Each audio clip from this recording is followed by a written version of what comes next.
Hello everyone, welcome back to the channel. I hope you all of are doing great. तो आज की इस video को start करने से पहले मैं एक छोटी सी चीज़ आप सभी को बताना चाहता हूं कि अगर आपने अभी तक हमारे चैनल को चेकआउट नहीं किया है तो जल्दी से जाइए यूट्यूब में लिखिए देसी टेक एड और ये आपका अपना चैनल है देसी टेक एड। आप इसको ओपन करिए, आप इसकी प्लेलिस्ट चेक करिए। हमने अभी कुछ महीने पहले ही हमारी Android development series with Kotlin और इन हिंदी स्टार्ट की है। ये बिल्कुल फ्री सीरीज़ होने वाली है आप सभी के लिए।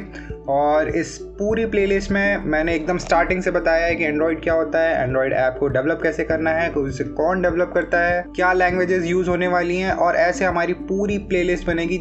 इन द एंड हम बहुत ही अच्छे ऐप्स बनाना सीखेंगे।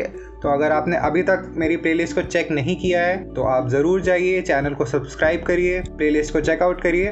तो चलिए आज के हम अब इस वीडियो को स्टार्ट करते हैं। तो हमने हमारी पिछली वीडियो में इफ एल्स के बारे में पढ़ा था और फिर इफ एल्स पढ़ने के बाद हमने इफ एल्स लेटर पढ़ा, फिर हमने व्हेन एक्सप्रेशन पढ़ा। तो चलिए हम हमारे डिस्कशन को और आगे बढ़ाते हैं और कुछ और कॉम्प्लेक्स प्रॉब्लम स्टेटमेंट को सॉल्व करने की कोशिश करते हैं और कुछ नया सीखने की कोशिश करते हैं। तो अब हमारे सामने हमारा प्रॉब्लम स्टेटमेंट हमसे कह रहा है कि check if the number is greater than 0 and less than 5। तो अब इस प्रॉब्लम में जो हमने ट्विस्ट जोड़ा है वो ये है कि अब हमारे पास एक कंडीशन नहीं, दो कंडीशन है एक साथ चेक करने के लिए। और अभी तक हमने ऐसी कोई चीज़ नहीं पढ़ी।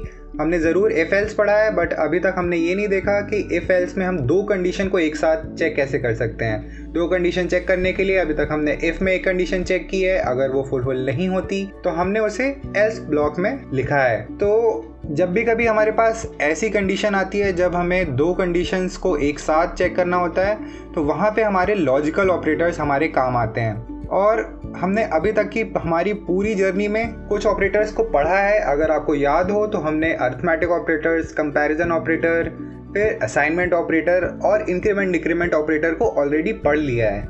तो अब हम हमारी लिस्ट में लॉजिकल ऑपरेटर्स को भी जोड़ेंगे और जानेंगे लॉजिकल ऑपरेटर्स क्या होते हैं, उनको यूज़ कैसे किया जाए और वो हमारे प्रॉब्लम का सल्यूशन कैसे देंगे। तो जल्दी से जानते हैं लॉजिकल ऑपरेटर्स आखिर होते क्या हैं। आपको सबसे पहली चीज़ ये जाननी है कि लॉजिकल ऑपरेटर्स हमें किसी भी लॉजिकल डिसीजन लेने में हेल्प करते हैं। लॉजिकल डिसीजन से हमारा ये मतलब है कि ये चीज़ हमें करनी है नहीं करनी है, ये डिसाइड होगी किसी कंडीशन के बेसिस पे कि हमारी कंडीशन ट्रू है, फॉल्स है, येस है, नो है। तो आई होप आपको लॉजिकल ऑपरेटर का बेसिक आइडिया हो गया होगा। तो जल्दी से अब जानते हैं कि लॉजिकल ऑपरेटर्स के कितने टाइप होते हैं। लॉजिकल ऑपरेटर्स तीन तरीके के होते हैं। हमारे पास सबसे पहला लॉजिकल ऑपरेटर है लॉजिकल और, फिर हमारे पास है लॉजिकल नॉट और वहीं पे हमारा तीसरा लॉजिकल ऑपरेटर है लॉजिकल एंड। जब भी हम लॉजिकल ऑपरेटर्स के बारे में पढ़ते हैं तो आपको ये चीज़ ध्यान देनी है कि हमारे सारे लॉजिकल ऑपरेटर्स का जो रिजल्ट होगा वो हमारी बूलियन वैल्यू होगी।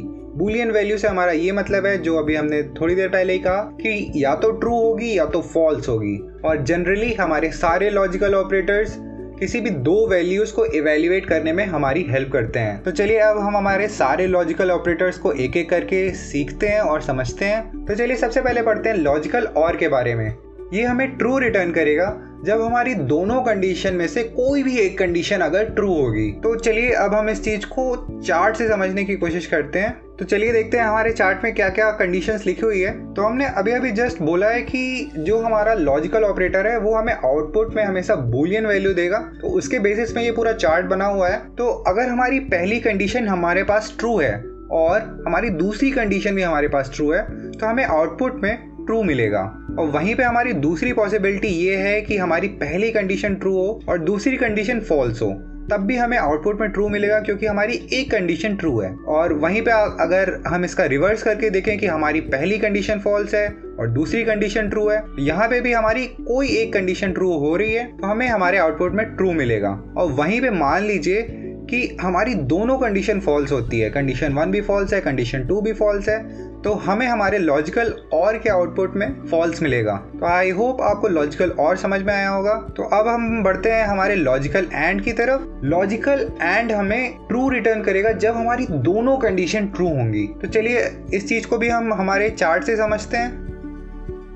जब हमारी कंडीशन 1 ट्रू है और हमारी कंडीशन 2 भी ट्रू है तब हमारे आउटपुट में हमें एंड लॉजिकल ऑपरेटर ट्रू देगा। वहीं पे अगर हमारी पहली कंडीशन ट्रू है और हमारी दूसरी कंडीशन फॉल्स होती है तो क्योंकि यहाँ पे दोनों कंडीशन ट्रू नहीं है हमें हमारे आउटपुट में फॉल्स मिलेगा। और आप इसी का वाइस वर्सा ट्राई करें कि हमारी कंडीशन 1 फॉल्स है और 2 ट्रू, तब भी हमें हमारे आउटपुट में फॉल्स ही मिलेगा। और वहीं पे हमारी एक लास्ट कंडीशन बनती है जहां पे हमारी दोनों कंडीशन फॉल्स है, तो इस केस में भी हमें हमारा आउटपुट फॉल्स ही मिलेगा। तो आई होप आपको लॉजिकल एंड समझ में आया होगा। लॉजिकल एंड सिर्फ एक ही कंडीशन में हमें ट्रू देता है जब हमारी दोनों कंडीशन ट्रू होती हैं, बाकी रेस्ट ऑफ द केसेस में हमें फॉल्स मिलने वाला है। तो अब देखते हैं लॉजिकल नॉट को। लॉजिकल नॉट हमें किसी भी कंडीशन को नेगेट करने में हेल्प करता है। नेगेट करने से हमारा ये मतलब है कि अगर हमारी कंडीशन ट्रू है और हम उसको फॉल्स बनाना चाहते हैं तो यहाँ पे हम हमारे लॉजिकल नॉट का यूज कर सकते हैं। वहीं पे ये हमारी किसी भी फॉल्स कंडीशन को ट्रू बनाने में भी हेल्प करेगा। मतलब अगर ट्रू है तो फॉल्स बना देगा, अगर फॉल्स है तो ट्रू बना देगा। तो इस चीज़ को भी हम जल्दी से चार्ट में देख लेते हैं कि हमारी कंडीशन अगर ट्रू है और हमने उसका नेगेशन किया तो हमें आउटपुट में फॉल्स मिलेगा, और अगर हमारी कंडीशन फॉल्स है और हमने उसका नेगेशन किया तो हमें वहाँ पे हमारे आउटपुट में ट्रू मिलेगा। तो मैं आशा करता हूँ आपको ये तीनों लॉजिकल एक्सप्रेशन, हमारा लॉजिकल एंड, लॉजिकल नॉट और लॉजिकल और, तीनों के तीनों समझ में आ गए होंगे। तो इतना था इस वीडियो के लिए। अब हम हमारे अगली वीडियो में इन तीनों से रिलेटेड कुछ क्वेश्चंस को सॉल्व करेंगे और हमारे कॉन्सेप्ट्स को और क्लियर करेंगे। तो मिलते हैं अगली वीडियो में।